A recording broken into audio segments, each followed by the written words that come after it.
are listening to the Balancing Act podcast. Here's your hosts, Jamie Wonko and Joe Vitale. Hey, buddy, guess what? We are officially recording. What? Yeah. We are officially recording our penultimate episode. Next to last episode of the season. Is that a sports term? Who knows? Yeah. Hello and welcome to the Balancing Act podcast. I am Jamie Wonko here with Joe. Vitale. Vitale. Yeah, that's me. Hello. Hello. How are you, doing? Mr. Vitale?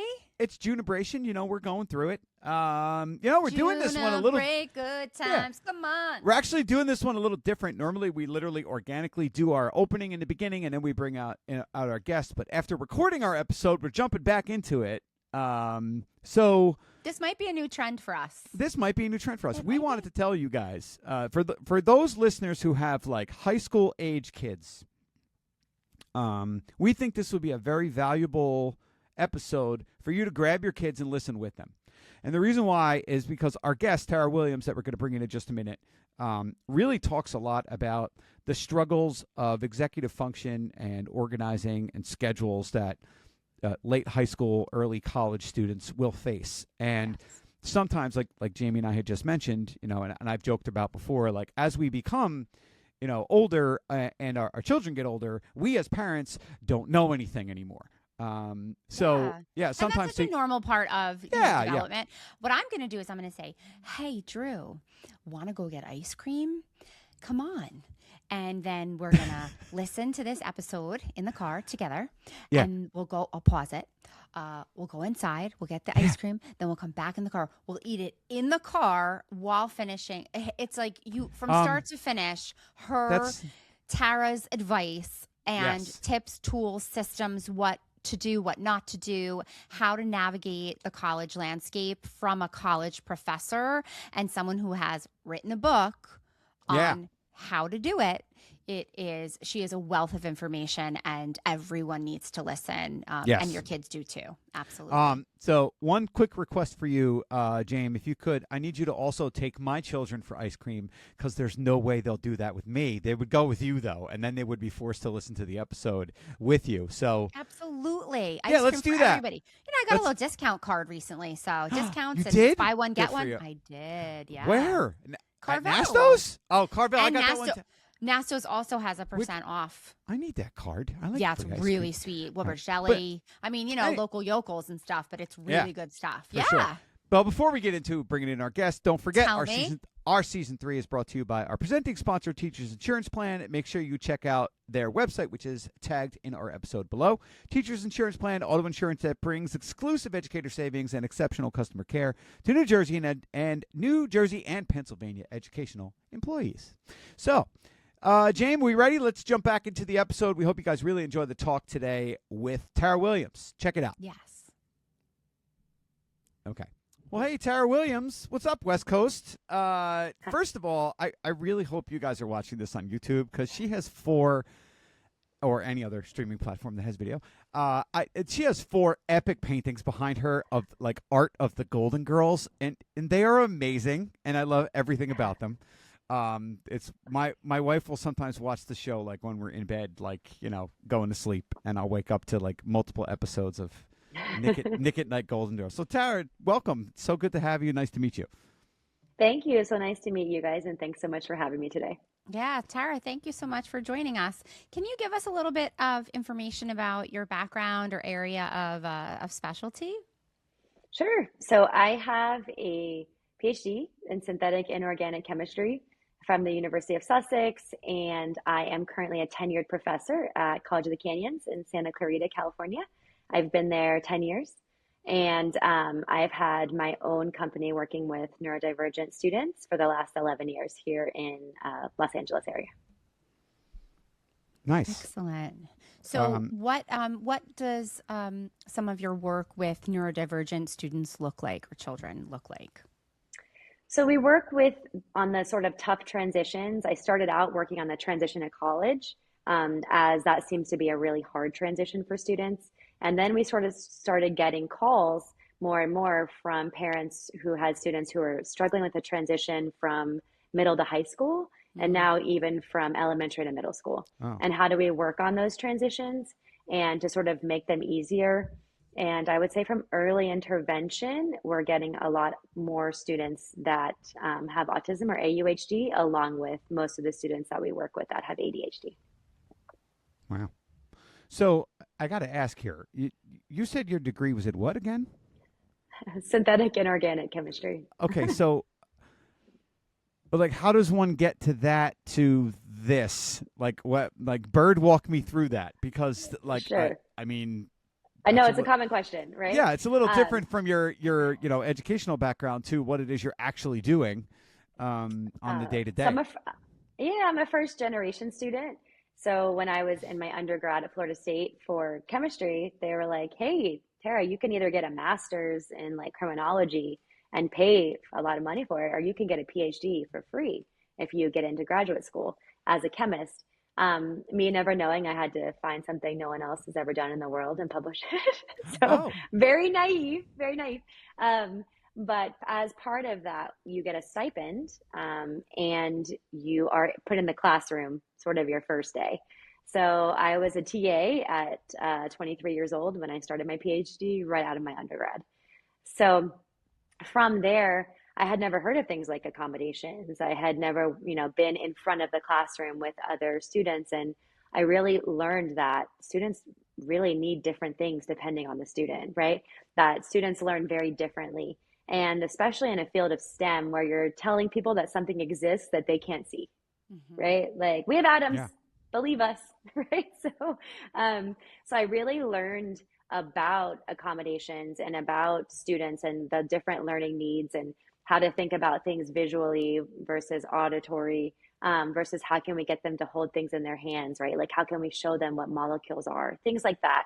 And then I started teaching out of my PhD at a school in Florida called Rollins College. And I was like, wow, like now I'm getting the accommodations paperwork and I'm getting to have more conversations with students about how this works and what they need in the classroom and what exactly do these accommodations stand for them and on paper. And from there, I really enjoyed learning about executive functioning and different kinds of needs and how to be able to help students with that. And then it just kind of came naturally. I started working consulting on the side with college students with autism and ADHD. And from there, it just kind of grew. So, as you know, as we've talked about, and our listeners know that Jamie and I have children that are about to start their first semester this coming fall away at college, which is both exciting and frightening at the exact same time. I think for us and for them. So I'd love to talk with you, and I think this would definitely be a conversation that's going to resonate with our listeners and the people that follow our show. One of these, we kind of come up with some questions that we're going to talk about beforehand, but one of these I really want to go verbatim. Like, how can parents support their child, without becoming the college quote unquote project manager? Because now we have to relinquish that control where, like, we're not checking in on grades. We're not looking at, the portal every day to see what they're handing in. How do you suggest parents navigate those very murky waters? Yeah, I mean, I think first thing is a lot of parents don't relinquish that control and still want to be on the portal and want to do these things without thinking about how, FERPA is now basically saying your student has to sign off for you to be able to access those things. And then if you have a student that needs accommodations or that's had an IEP or 504, then I would say first thing first, make sure they're signing up for their accommodations in the summer before. Like those offices, if you wait until August, they are going to be booked until October, right? So the first thing I always tell parents is please make sure that they are looking at that once they know where they're going to school. Even if you're on vacation, a lot of times we can do it on Zoom now. Make sure that your paperwork is up to date so that if there's any issue, if there needs to be further testing, we know that in advance. And I would say, and really prepare for the meeting, right? Because a lot of accommodations, I think parents are sort of unaware that some of the things they were given in a high school or private high school, whatever the situation is, may not be what they're offered in college, right? Like I meet some students who have gone to like a school for students with ADHD and they haven't taken a test in a few years. That's not the way it's going to be once you get to college, right? That's a professorial discretion issue. Or maybe they've always been allowed to use a note card on math test. That's discretion sometimes, depending on the paperwork. So I would say making sure that getting set up for that meeting, having your paperwork, having all that ready is the first thing to think about in the summer. I would also think about registration, as a lot of schools, like I remember when I was in college, they helped us register. Like I remember going to my orientation in April and they helped us register so that we were in a room on a computer, right? But someone was helping us there, where a lot of schools will sort of send a video. And if you have a student that has executive functioning issues, neurodivergent or not, like watching a video, maybe they don't even know they have an email. Maybe they haven't gotten in their email. Maybe they don't know how to use the system. So making sure that they're staying on top of all of that, just to be able to make sure that there aren't issues, and looking at registration, right? Having that conversation with your student. Like they're going to have so much more time now than they've ever had, right? Like I think parents think it's a full-time job to be in school, which it is, but not the class part, right? Like they're going to maybe have class, let's say 15 to 20 hours per week. The rest of the time is theirs to be able to manage. But a lot of students, they think they've always gone to school Monday through Friday. So they're like, I'm going to put all my classes on Tuesday and Thursday, right? And so then they're in class from 8 to 5, not thinking about when am I going to have time to study in between, work on anything, eat, right? Am I going to get up for my 8 a.m. class? So these are kind of things that we like to spread throughout. Or if you have a class at 8 a.m., do you want to take one at 8 p.m.? It's a very long day. Or if you get out at 10 p.m. the night before, are you going to want to go at 8, right? So just thinking about those things, I would say, are some main indicators, and understanding this is going to be, as a parent, a huge social change, right? If kids are going off to college, maybe they've always been in their own room, and now they're sharing with 2, maybe 3 other people in a room, in a space, right? Maybe that room was their safe space. It's where they studied, and now maybe that's not what's going to happen. Socially, maybe they're going to be in different social groups, or they've gone to a school where they've always had friends, or they're going to a college where they don't know anybody, which is exciting sometimes, right? Like I'm from a small town, I could not wait to leave. But it's also scary when you go somewhere. So I think having talks about the preparation of how we're going to get to college, how we're going to do that, what we need. If you are on some kind of medication for neurodivergence or any kind of medication, do you have a plan on how you're going to get that medication? What does that look like? Like things that maybe you've always assisted with, that makes sense that parents assist with, but what does that look like as you go? Like, what are the plans? And that's just to get to day one, right? From there, there's a whole nother list of things to do. But I would also say during this time in preparation, teaching them you're the structured support. So you can help them make that appointment, maybe even go to the appointment with them if they want you to, for the Office of Accessibility, or help them with registration if you want to be there, but maybe let them do it on their own. Guide them in the process, because when they get there, you're not going to be able to guide in that same way. Yeah. The talk we had a couple of days ago here was, as now they're like turning 18 or approaching 18, what does it look like as far as like things that they're responsible for on their own versus like some things that we are doing together. And so just to circle back to what you said about FERPA and the law, of portals and invitations, I was for sure on the side of like, I'm paying, so I'm invited, right? And like and period, right? Which we don't really have like a whole lot. It was like, yeah, sure, of course. There wasn't any like back and forth about that. But at the same time, if we have a meeting or there's something, I've been trying to he has had a couple of virtual meetings for college so far. And I'm trying to sit like off screen at the table on the other side, just to kind of like give that feeling of like, I'm here, but I'm not speaking for you. And you have to, you have to learn how to like navigate all of that, which is, it's a very big transition. And I think my son the other day, like what he was articulating was like, but what if I have to go to the doctor and I don't want to go by myself?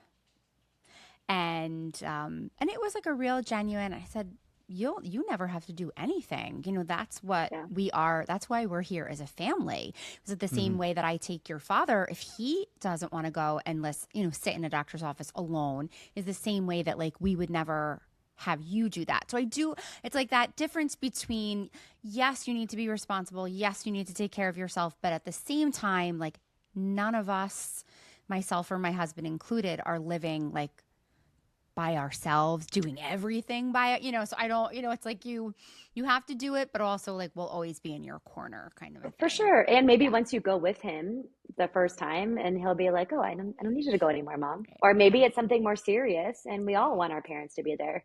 Right. I tell I always tell the story of, I went to Florida State. I'm from a very small town in Florida. And this is way before smartphones, like the year 2000. When I went to college and I lost my car at the stadium because I had to go to the registrar's office. And like I called my mom and she's like, okay, well, what can we do? Because I can't drive there. You're 5 hours away, so who do we look for? What can we do? And so she was there for me in that structured support, but she knew she couldn't do it for me. But she definitely helped me while I was panicking to be able to ask like, hey, I don't know what to do in this situation. Right. And I think a lot of things have changed even in those, 26 years now of, we as parents, there's been a lot more support. Like I was talking to someone the other day, right? Like when we were going to miss school, when we were younger, we would just go to the teacher probably and be like, hey, I'm going to be on vacation next week. Like, what should I do? But now you've got Google Classroom and portals and emails and all these things that I think it's a lot easier for the parents to be involved than when we were younger and it would just happen naturally.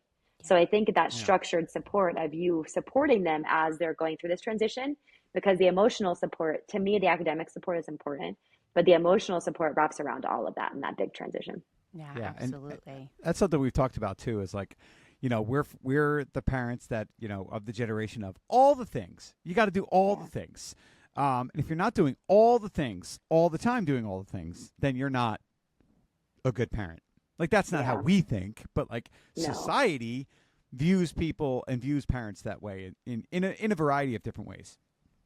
Whether it be taking part in parent-teacher organizations or school stuff that you need to be a part of. Like if you're not all in, then you can't, then you don't care about your child. But like that's far from the truth. Sometimes your work schedule or your family schedule doesn't allow you to be involved in all of those things. And Jamie's also talked about like, when she was little, the folder, right? The folder would come home and everything that the parent needed to know was in the folder.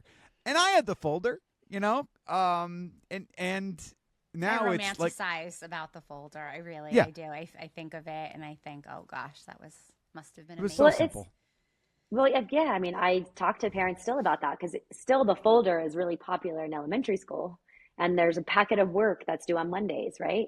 But now, then that transition in middle school becomes difficult, and also, oftentimes if you have a neurodivergent student, you probably have a neurodivergent parent, like diagnosed or not, and so they're also like, oh my God, none of us knows the password. And how do we get our work on the weekend? And then there's, the parent feels like, well, I'm still responsible because, of course you are. They're in middle school, right? So I think it is like with technology, it's great in a lot of ways, but it's also made things very difficult for parents and students. And the idea that your student graduates in May or June, and then 2 months later, you guys are both different human beings, right? Like you're the same human being you were 2 months ago.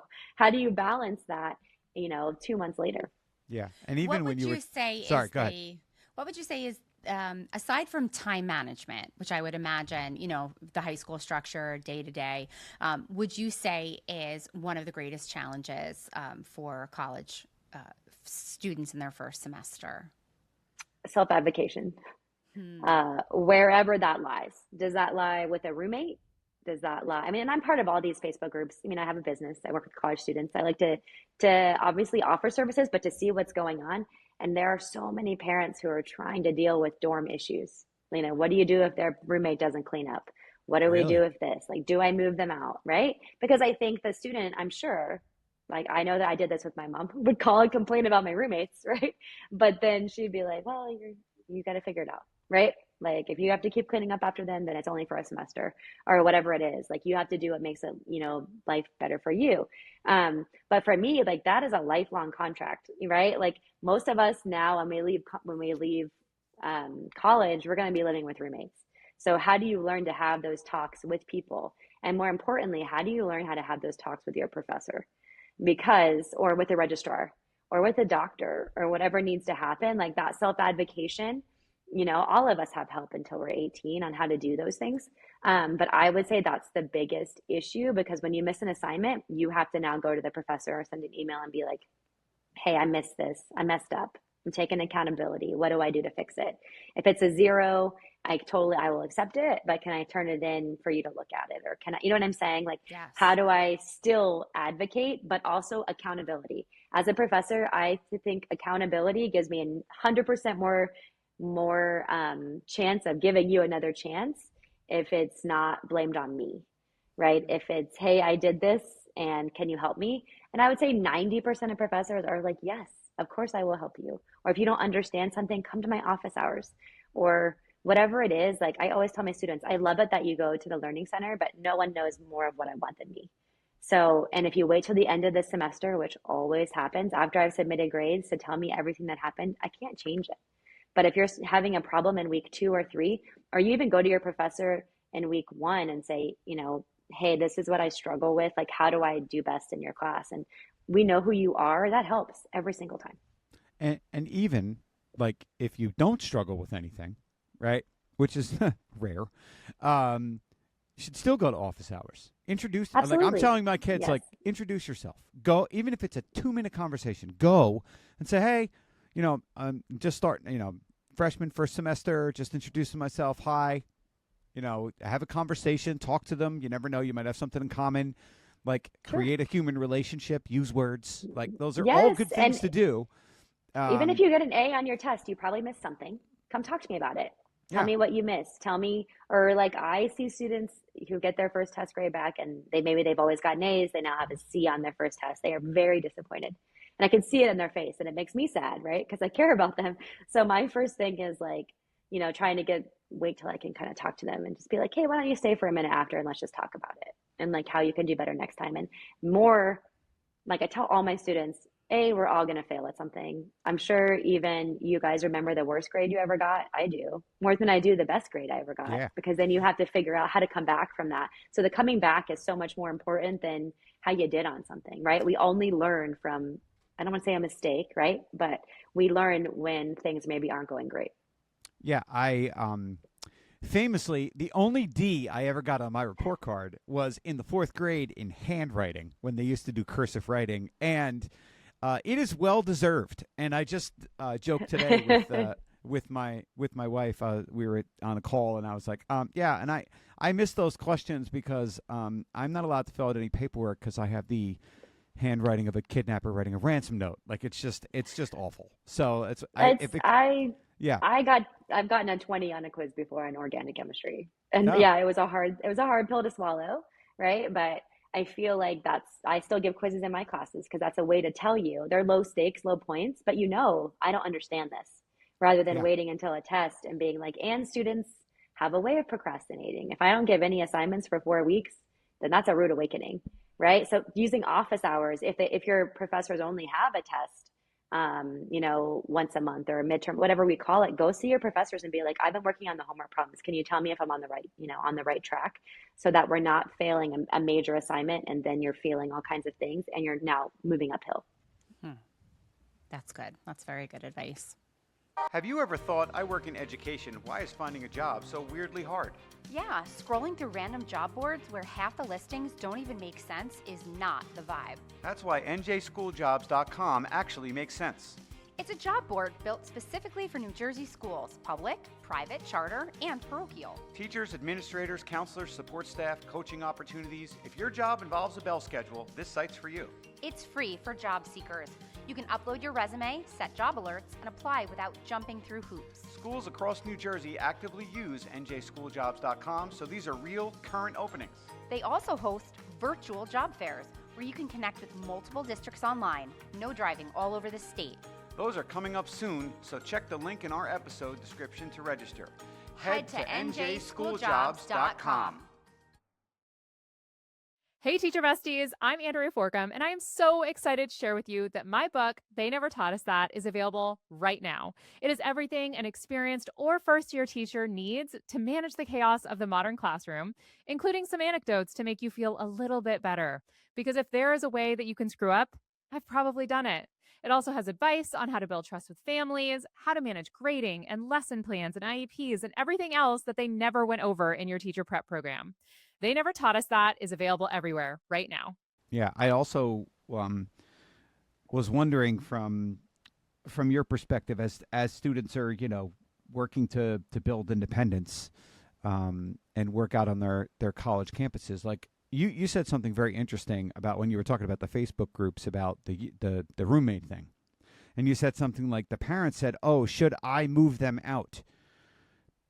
But I mean, it shouldn't be the parent that's moving them out. It should be a conversation between the kid and, hey, did you talk to your roommate? Did you have a conversation about it? Did you go to your RA and talk to them? Like, that's going to be the first conversation that they have. The RA is going to be like, well, did you talk to your roommate, right? Yeah. Have you discussed these options? Like what, I didn't mean to interrupt you. It sounded like you had a question. No, not at all. I mean, because that's the thing, like where you don't want to be a bulldozer. You want to make sure that your child is developing those skills to resolve conflict, right? Yeah, so, you're listening when they call you and complain and giving them advice, but then it kind of has to be up to them. And, obviously there are some situations where there's like a very bad situation, of course. Yeah. Right. But even in that process, they're going to have to go through a process. It's not going to be like, oh, I want to move, I'm not happy, and they're moved. Right. Because a lot of, especially now, housing housing everywhere, I think we know, is in a crisis. And especially on college campuses, there are not a lot of options. And your first year, almost everybody has to live in a dorm, which means you are now living in a room with other people. And that's a big enough change. Sleeping schedules, habits, right? Those are, how you grew up, very different. So I think I think that it's a good lesson for every student to learn, hey, this is how other people are. And I'm going to have to work in it. I know students too, they hate group projects. Well, guess what? Life is a group project. You and I, the three of us, are doing one right now. So how do we best work together? Because those are what they're going to ask you about in job interviews, right? Like, and now professors have you grade each other on how you did in group projects. So I think it's also a great thing on how do you learn what your weaknesses and strengths are. If your weakness is working in a group, then let's try to figure that out.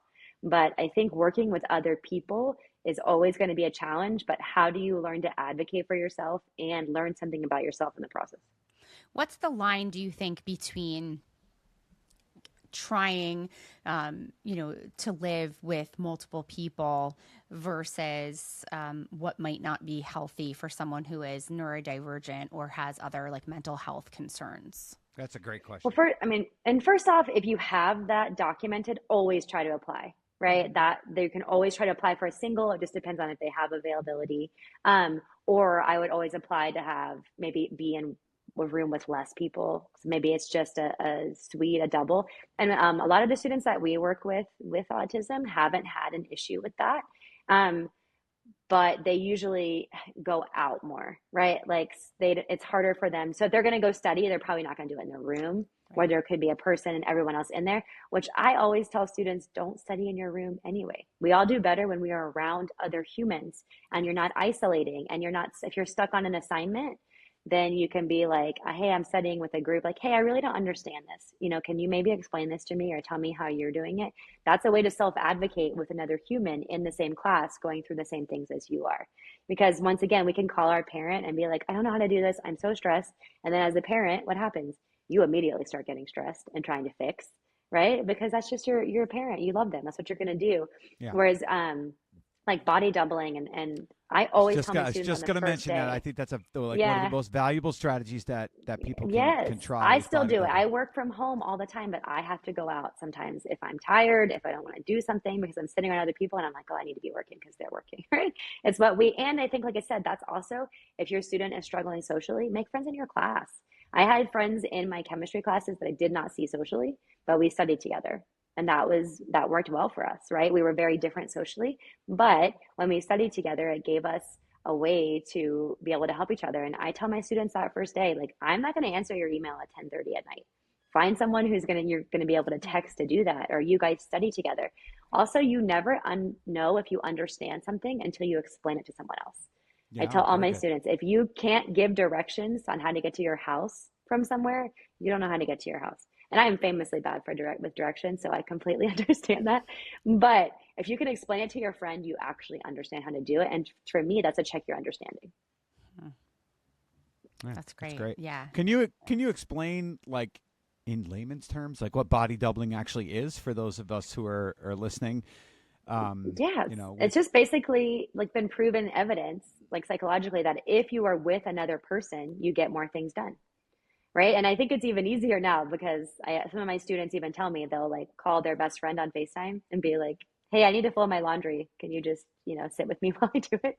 But I mean, I do the same thing. Sometimes I'm cooking dinner. I call, I FaceTime one of my friends. Like it just makes you feel, I think, not so isolated, and you just get more work done. It's why I think when I was in college, obviously there was no smartphones. We were all in the library, right? We were all studying together, where I think it's easy to isolate yourself when you've been doing that maybe in high school. I even tell my high school parents when they ask me like what are some good things, I'm like, let's go back to working at the kitchen table.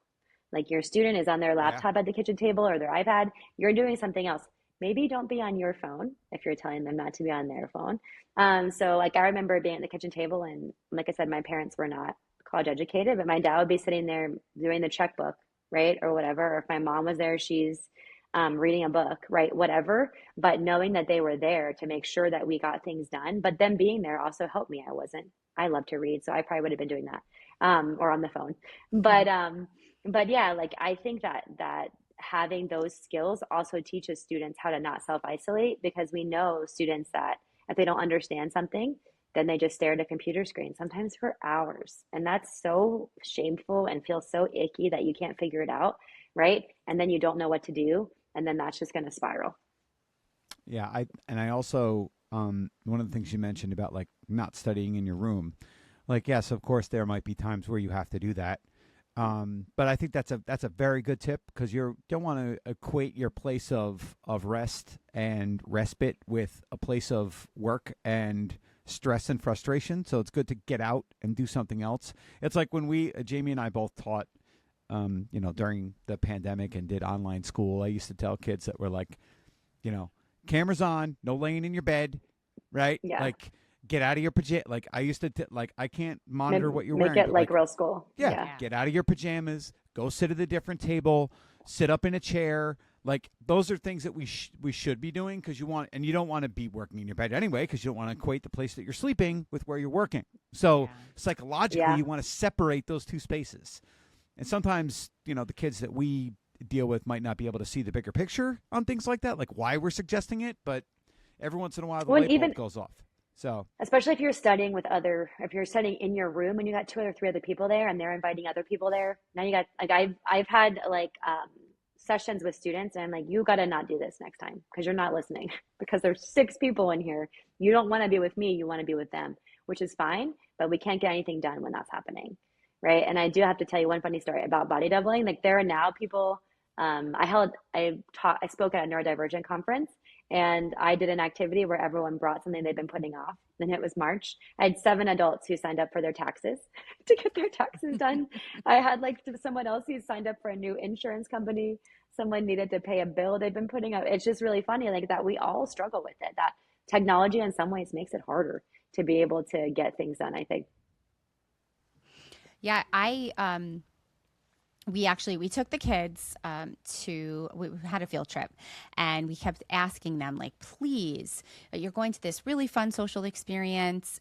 Please do not wear earbuds. Please do not wear headphones. Please don't do that.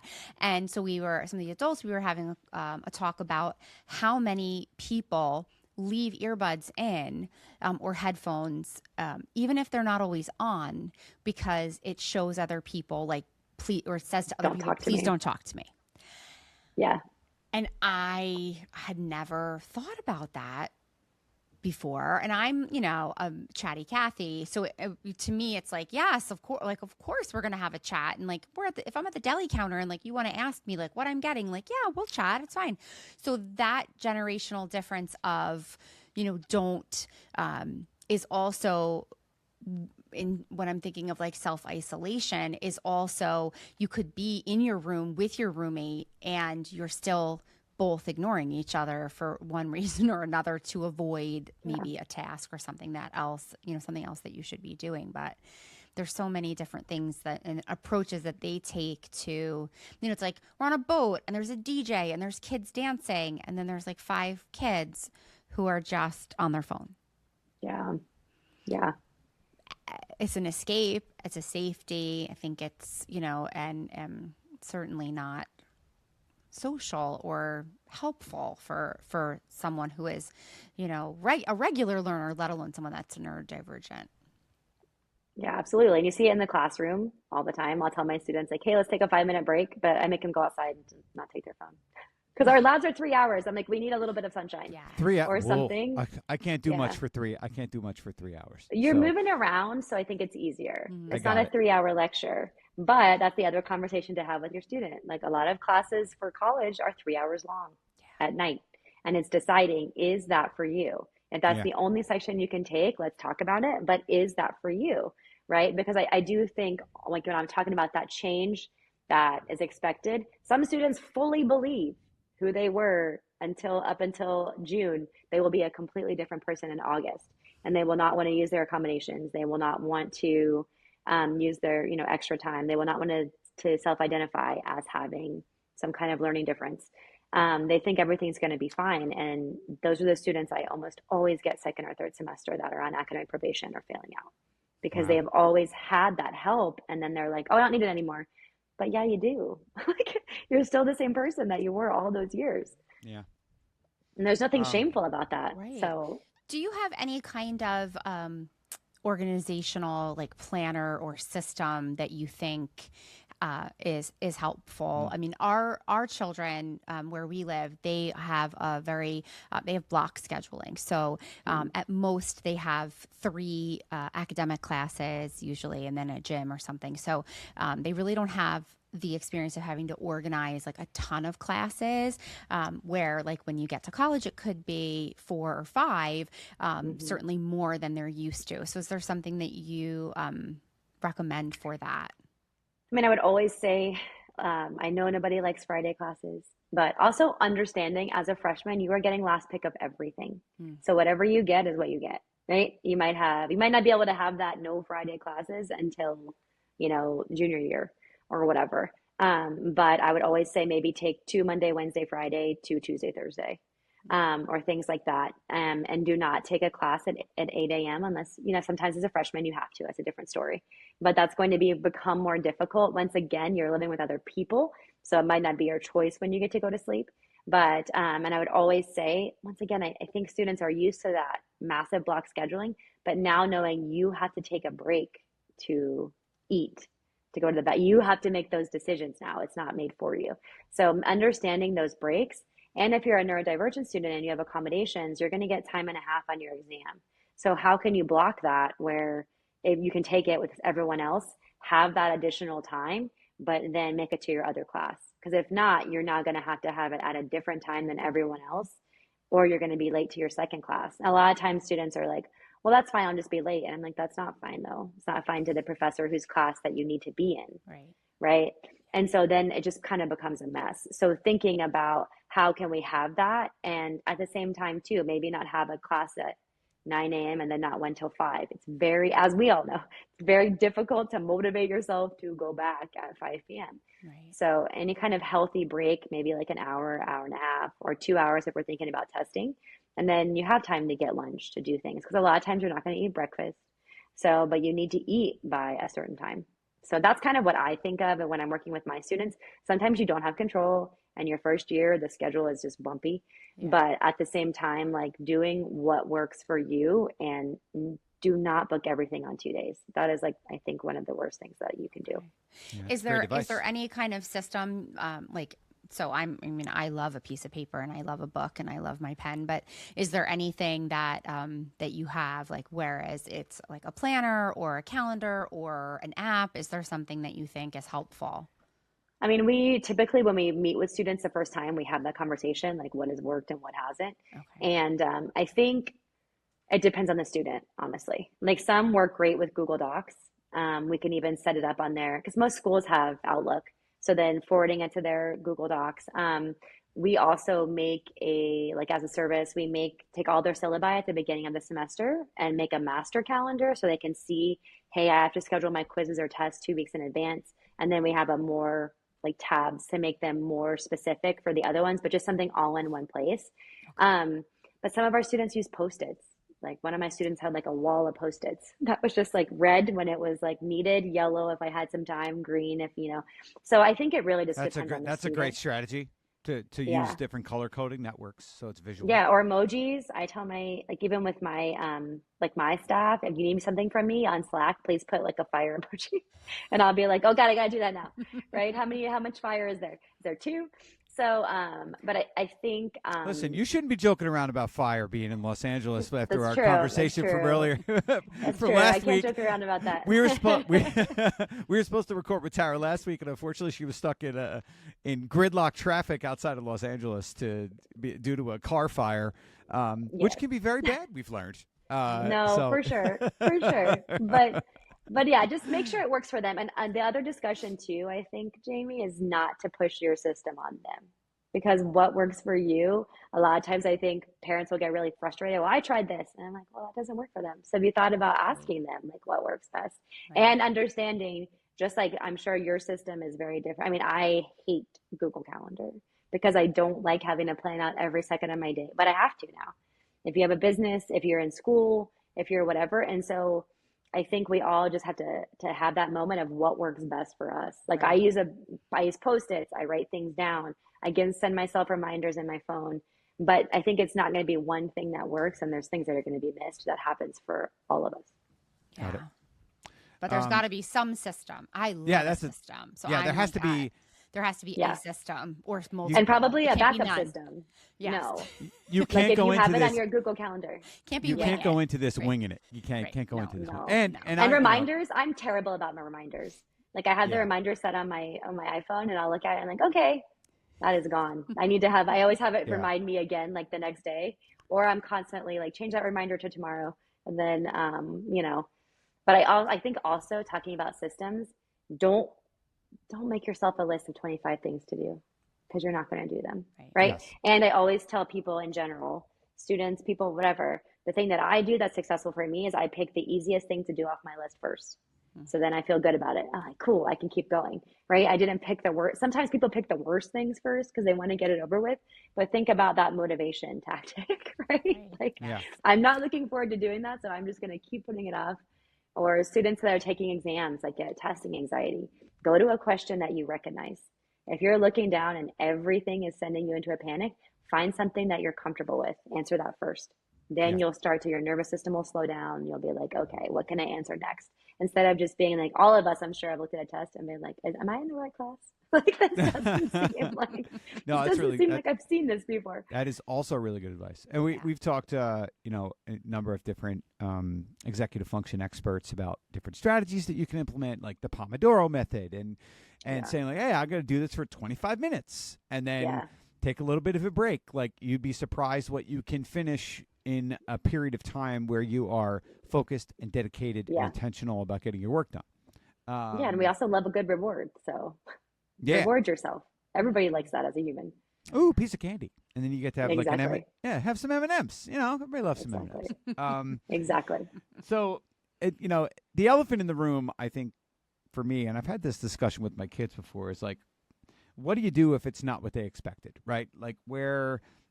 How can families or parents tell the difference between normal adjustment struggles and this isn't the right fit?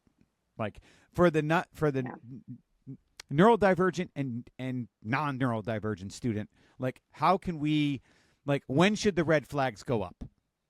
Essentially is what I'm asking.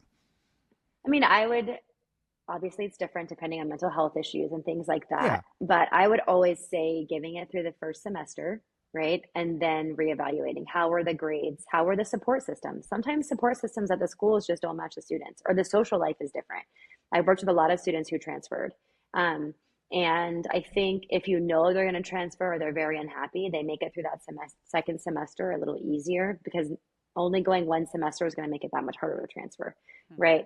So, but I would say, I think I wanted to come home after my first semester. And my mom was like, let's just give it one more. Let's just see where we're at. Because I didn't know anybody. It was very difficult. I've been from a small town, right? But by the second semester, I made friends. I found my people. I had more of an idea.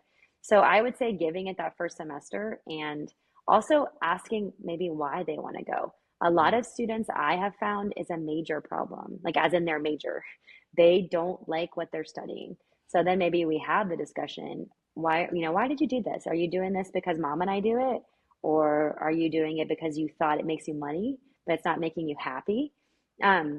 Or just understanding maybe that's just not the subject material for them. I think a lot of people choose like business, right? But accounting and finance, business calc, these are very difficult classes, right? Or like with STEM, I hate to say it, but most of my students don't love chemistry, right? But you're going to take years of that.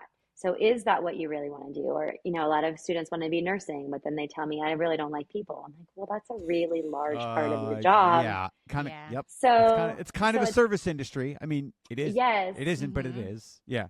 Yeah. So I think having that discussion about what are you struggling with? Is it the social aspects, which is maybe that there's a school that is big into sports and that's not their thing, right? I mean, going to Florida State, like everything is based around football.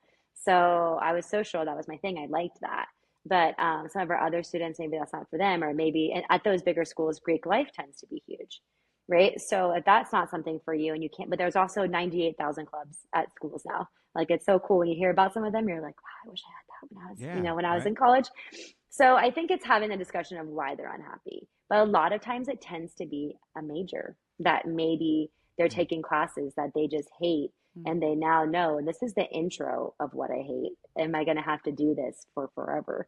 Or maybe like after, the semester be like, hey, like, did you like anything about these classes? If not, like, let's reevaluate if this is something that, you really want to do forever. Yeah, I think that's great. That's great. It's great advice.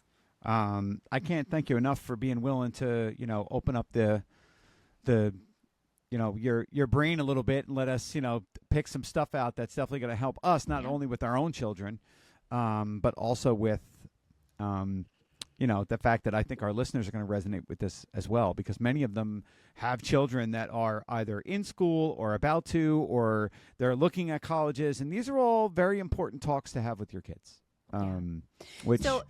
Tara, I identify as a Sophia Petrillo. I'm just curious, which girl is your girl? Oh God, I'm a Dorothy. Oh. I'm a Dorothy all the way. Sharp humor. Okay. Are shoes like a no for you? I know like that. I've read that she was like in her contract that she didn't have to wear shoes on set at any point in time. Yeah. She could be shoeless. She was. Nice. I mean, probably because she's so tall. That's probably not an issue for me as I'm 5'3". Okay. But because the rest of her, I love fat. Also, I feel like it's when you get those questions, you're kind of a little bit of each of them. Yeah. Right. The best like I identify it as Dorothy, yes, but I love like the fashion, and then I like that Rose is really funny and like just pure of heart. Right. Yeah. So I'm gonna say that I'm Blanche just so I can get a laugh out of you two. Because there it is. Blanche is the best too. I mean, your Southern charm. Yes, absolutely. Of course, why not? Are you Southern, by the way, Joe? No, we're both from New Jersey. I was like, you both have that accent. So. Good to know. Never heard that before. We don't know that about ourselves. Yeah, a little bit. Just when you say my name a little bit. Gotcha. Okay, well, Tara Williams, I have to make sure I enunciate much more. Oh my goodness. Well, look, that's funny. I really, again, Tara, I appreciate you. Jamie, I appreciate you. But I really am thankful that we had this talk because I'm going to make my kids listen to this one. Yes. Because I think it's important. Because, like, I don't know if, once your children reach a certain age, as their parent, you don't know anything anymore. You just cease being important or knowing information that might benefit them. So when they hear it from other people and the light bulb goes off, I think that'll be very helpful for them. Yes. So thank you very much for being willing to join us today. Yes, thank you. Tara, Joe, I appreciate you. And I also appreciate I almost forgot. Sponsor, our presenting sponsor, Teachers Insurance Plan. Check out their website for more information and to get a quote. Teachers Insurance Plan, auto insurance that brings exclusive educator savings and exceptional customer care to New Jersey and Pennsylvania educational employees. All right. We will see everybody next time on our season finale of the Balancing Act podcast. podcast. We'll see you guys next week. Bye. Bye. Bye. Look for the Balancing Act podcast every week on your favorite podcast platform. New episodes drop every Tuesday. Thank you for being a part of our audience. We appreciate you.